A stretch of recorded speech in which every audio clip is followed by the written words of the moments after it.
sounds good. No problems hearing us, I assume. Thank you for joining us. I want to quickly run through the program. In a moment, I will introduce our National President and Negotiating Committee Chair, Fran Drescher, and National Executive Director and Chief Negotiator, Duncan Crabtree Ireland. Duncan and Fran will have an announcement and remarks, and will follow with a Q&A. We will also bring the negotiating committee members up for photo opportunities, and will conclude about 20 or 30 minutes into Q&A. If you have a question during the Q&A, please raise your hand. I will recognize you, but not a lot of yelling. Let's just be nice and genteel. And Duncan and Fran will answer as many questions as they can. Again, welcome, and please say good afternoon to Sag-Aftra National President Fran Drescher, also Chair of the Negotiating Committee, and Duncan Crabtree Ireland. Okay. Good afternoon, everybody. I'm Duncan Crabtree Ireland, National Executive Director and Chief Negotiator for Sag-Aftra. Yesterday, our union celebrated the 90th anniversary of the incorporation of Screen Actors Guild. During our nearly century-long existence, we've fought for and achieved countless gains for working actors. Today, we embark on a new important chapter in our union's history. Earlier this morning, the Sag-Aftra National Board convened following 4 weeks of negotiations with the Alliance of Motion Picture and Television Producers, the AMPTP. Because the AMPTP remains unwilling to offer a fair deal on key issues essential to protecting the livelihoods of working actors and performers, SAG-AFTRA's National Board unanimously voted to issue a strike order against the studios and streamers. From the time negotiations began on June 7th, SAG-AFTRA staff and the members of our negotiating committee have worked overtime, devoting their evenings, weekends, and holidays to achieving a deal that would ensure a sustainable future for the acting profession. But despite our team's efforts, the AMPTP has remained steadfast in its commitment to devaluing the work of our members. Actors deserve a contract that reflects the changes that have taken place in the industry. Unfortunately, the current streaming model has undercut performers' residual income, and high inflation has further reduced our members' ability to make ends meet. Additionally, industry expectations around self-tape auditions mean performers are bearing casting costs that were once the responsibility of producers. To complicate matters further, actors now face an existential threat to their livelihoods with the rise of generative AI technology. We've proposed contract changes that address these issues, but the AMPTP has been uninterested in our proposals. Because of this, the board has determined that union members should withhold their labor until a fair contract can be achieved. A strike is an instrument of last resort. We've tried for 4 weeks to reach a deal with the AMPTP, and unfortunately, they have left us with no alternative. Although we're all disappointed with the AMPTP's reluctance to cooperate, the solidarity among SAG-AFTRA members has never been stronger. Based on the enthusiasm I'm seeing from everyone, I truly believe this union has the unity and the resolve needed to fight for the future of their careers. Due to the broad nature of our membership, this strike does not affect all members of all contract areas, just those working under the 2020 TV theatrical contract. Performers working in interactive entertainment, audiobooks, music, commercials, and other contract areas will not be directly impacted. The strike will begin at midnight tonight, and all of us, union members, leadership, and staff, will be out on the picket lines tomorrow morning. Members are urged to go to sagaftrastrike.org for answers to common questions as well as information on picket locations. I'd now like to turn the microphone over to SAG-AFTRA President Fran Drescher. Thank you, Duncan, and thank you everybody for coming to this press conference today. It's really important that this negotiation be covered because the eyes of the world, and particularly the eyes of labor, are upon us. What happens here is important because what's happening to us is happening across all fields of labor by means of when employers make Wall Street and greed their priority, and they forget about the essential contributors that make the machine run. we have a problem. And we are experiencing that right at this moment. This is a very seminal hour for us. I went in earnest, thinking that we would be able to avert a strike. The gravity of this move is not lost on me or our negotiating committee or our board members who have voted unanimously to proceed with a strike. It's a very serious thing that impacts thousands, if not millions of people all across this country and around the world. Not only members of this union, but people who work in other industries that service the people that work in this industry. And so it came with great sadness that we came to this crossroads, but we had no choice. We are the victims here. We are being victimized by a very greedy entity. I am shocked by the way the people that we have been in business with are treating us. I cannot believe it, quite frankly. How far apart we are on so many things. How they plead poverty, that they're losing money left and right when giving hundreds of millions of dollars to their CEOs. It is disgusting. Shame on them. They stand on the wrong side of history at this very moment. We stand in solidarity, in unprecedented unity. Our union and our sister unions and the unions around the world are standing by us, as well as other labor unions. Because at some point, the jig is up. You cannot keep being dwindled and marginalized and disrespected and dishonored. The entire business model has been changed by streaming, digital, AI. This is a moment of history that is a moment of truth. If we don't stand tall right now, we are all going to be in trouble. We are all going to be in jeopardy of being replaced by machines and big business, who cares more about Wall Street than you and your family. Most of Americans don't have more than $500 in an emergency. This is a very big deal, and it weighed heavy on us. But at some point, you have to say, no, we're not going to take this anymore. You people are crazy. What are you doing? Why are you doing this? Privately, they all say we're the center of the wheel. Everybody else tinkers around our artistry. But actions speak louder than words.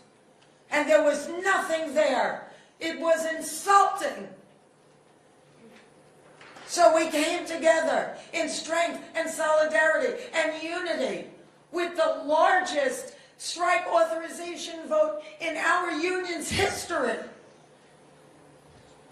And we made the hard decision that we tell you as we stand before you today. This is major. It's really serious. And it's going to impact every single person that is in labor.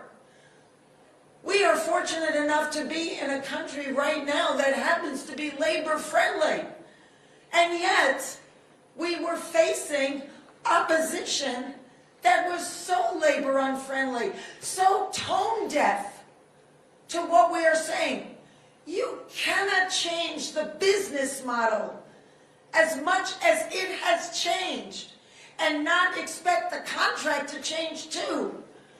We're not going to keep doing incremental changes on a contract that no longer honors what is happening right now with this business model that was foisted upon us.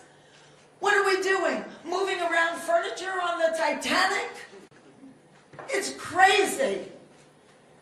So the jig is up, AMPTP. We stand tall. You have to wake up and smell the coffee. We are labor and we stand tall and we demand respect and to be honored for our contribution. You share the wealth because you cannot exist without us. Thank you.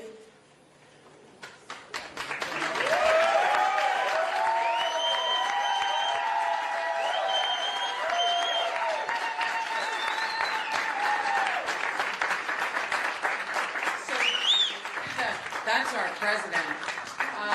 Questions? Right here, Jeremy.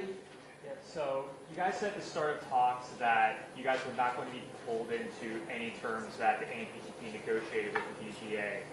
Did the DGA's contract become like part pattern bargaining when it came to streaming and AI and other key issues?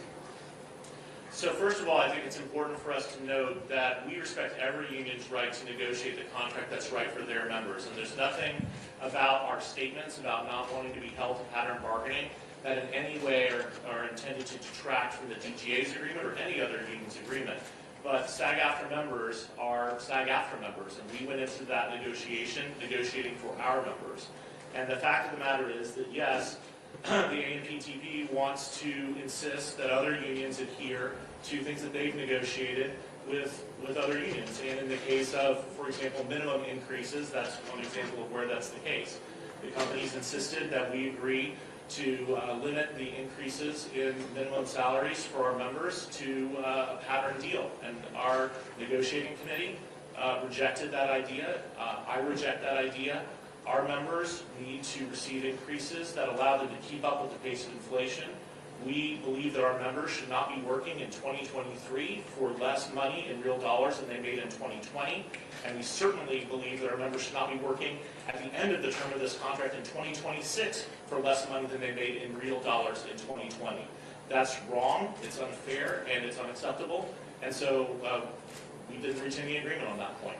Duncan. Hang on one second, please. I'd like the committee to come in and join the negotiators, please. Committee members?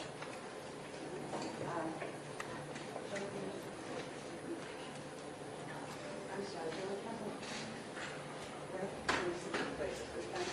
have yeah. Still right in. Where are the vice chairs, please? The vice chair?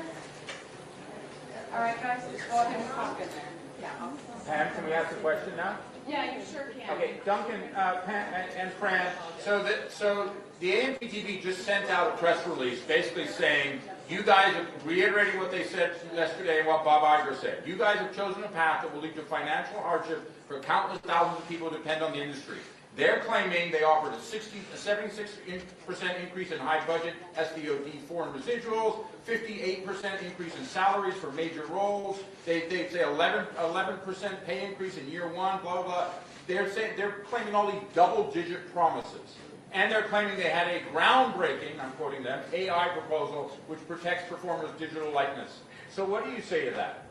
Well, Fran may have something she wants to say to that, but let me just take one of the items that you mentioned, and I'm not going to be able, not having seen their press release, I can't respond to every point of it. But this groundbreaking AI proposal that they gave us yesterday, in that groundbreaking AI proposal, they proposed that our background performers should be able to be scanned, get paid for 1 day's pay, and their company should own that scan, their image, their likeness, and should be able to use it for the rest of eternity in any project they want with no consent and no compensation. So if you think that's a groundbreaking proposal, I suggest you think again. Fran? Duncan and Fran, a few weeks ago, you guys put out a video that suggested that you were seeing progress in the talks and you sounded encouraged by what was happening. So what turned? What was the pivot? Where did things go south? Well, you know, initially we started kind of on the outside. They weren't really ready to get to the core issues, and we were encouraged, quite frankly. But we didn't realize that that was where it ended, where it began and ended. And all the core ingredients, you know, we were basically either stonewalled or were so far apart that, you know, it was just... And in earnest, we gave them an extension of 12 days, which they absolutely wasted. making us feel like we've been duped. Like maybe it was just to let studios promote their summer movies another 12 days. They stayed locked behind closed doors. They continued to cancel our meetings with them. We thought, well, maybe they're really getting into it. But then what we ultimately received from them was what my mom would call a lick and a schmack. Fran, the motion picture company released a statement saying that you guys walked away from a historic offer. Was this in fact historic? Can you repeat that again? Yeah, the motion picture companies released a statement saying that the union walked away from a historic offer, that you guys left the negotiating table. Was this in fact historic? What was historic about it is that we were really so marginalized, so dishonored, and so disrespected that it was really egregious and disgusting. So that's what was historic. That at a moment when streaming and AI and digital is so prevalent in the industry, it has disemboweled the industry that we once knew. When I did The Nanny, and everybody was part of the gravy train. Now it's a walled-in vacuum. And not only is it unfair to everybody up and down the ladder, but the entity that employs us, it's really un-American.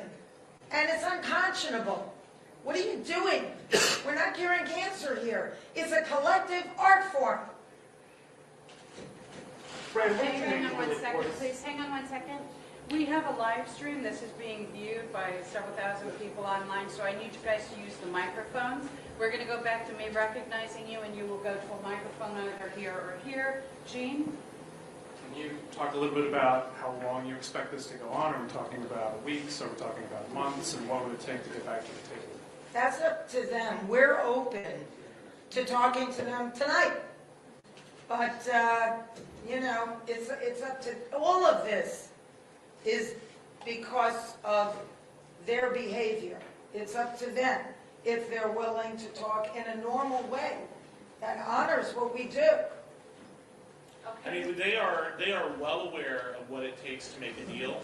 Fran and I personally spoke to several of the CEOs of these studios yesterday, and at length. They know what it will take to make a deal. They had the power in their hands to make a deal and avoid this strike. They chose not to do that. And last night, we told the AMPTP directly across the table we're ready, willing, and able to return to the negotiating table whenever they're ready to do so. Their response to us was that they would be ready to talk whenever we would act in a civilized manner, not be on strike. We told them that it's not uncivilized for people to go on strike. It's a moral right, it's a human right, and it's a legal right of our members to collectively bargain, to organize, and to go on strike if needed to defend their rights, and that we will be happy to approach them and negotiate with them whenever they're ready to do so. We were then later informed that it would probably be a while. So we will be here doing what we need to do to defend our members and to ensure we get a fair contract, and we encourage them to come back to the table because we're ready to talk whenever they are. All right, right here, please. It's obvious that AMPTP is working in a coordinated effort with all the studios. Are you planning to do the same with the other entertainment unions? We've been in constant contact with our sister unions. You know, the other unions in this industry have been incredibly supportive. We have been incredibly supportive of them. I'm sure it hasn't gone unnoticed that thousands of Sag-Aftra members have been walking the WGA picket line since the beginning of May. But, over the past years, we've been working together closely. The relationships between the entertainment industry unions have never been tighter, have never been closer, and we absolutely are standing in solidarity with them, and they are standing in solidarity with us. All right, we're going to go to Abby with people. Use the mics, please.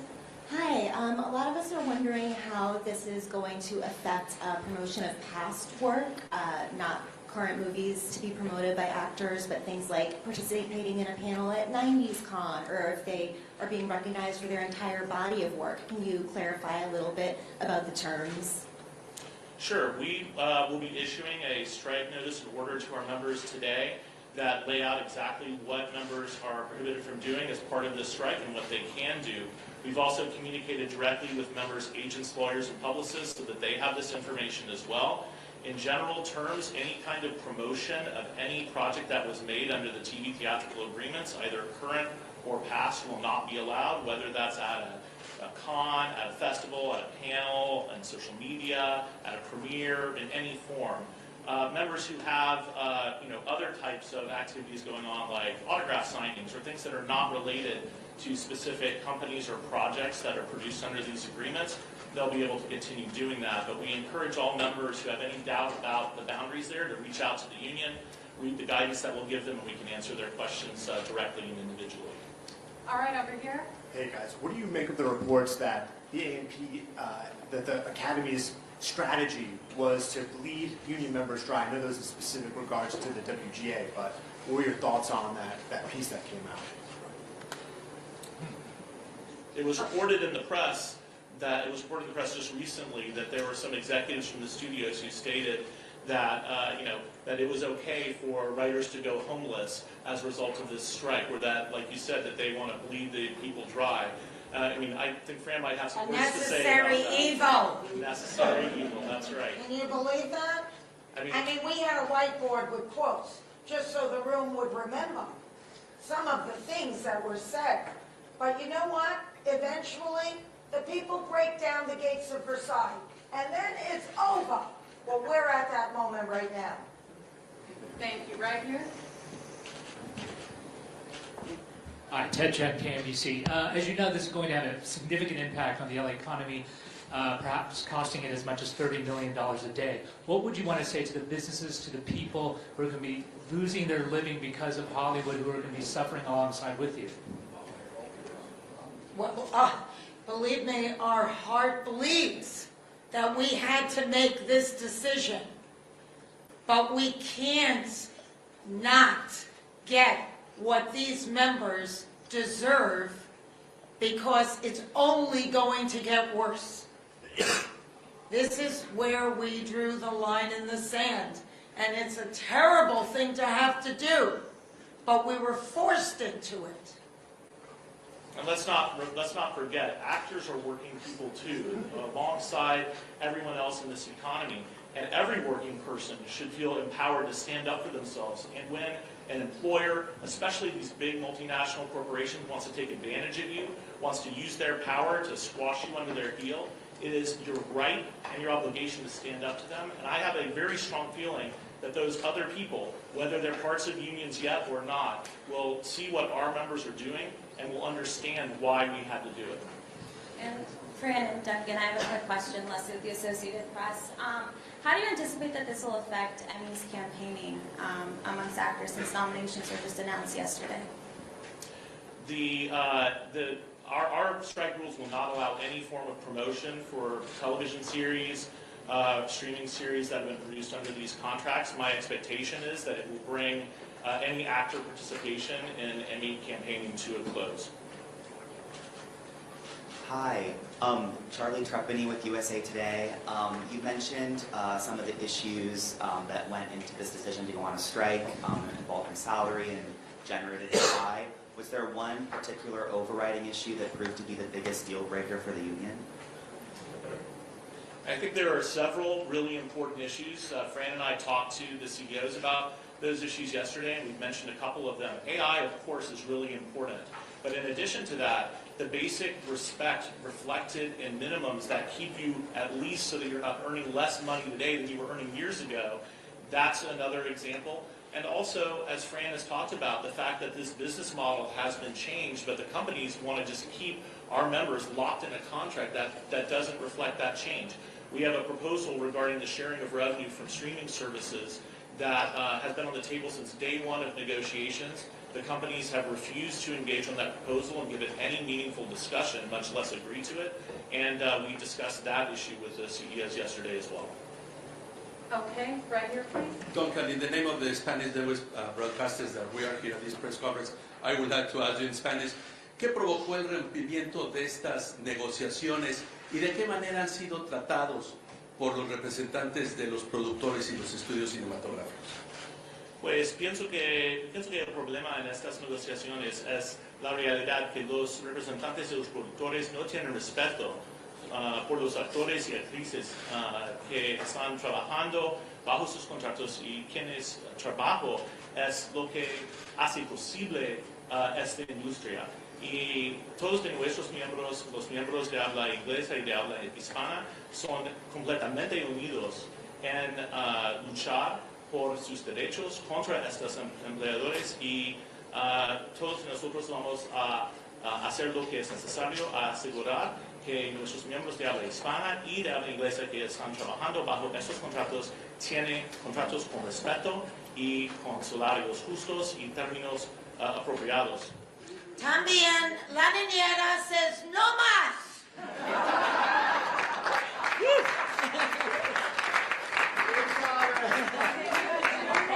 I'm going to ask you to let first-timers go, Sure, please. go ahead, go. Thank you so much. I'm not a first timer. I know. Jonathan, come on up. Thanks very much. Hi, Jonathan Handel, writing for Puck. You know, Fran and Duncan, you both cast this as, I want to step back, as existential.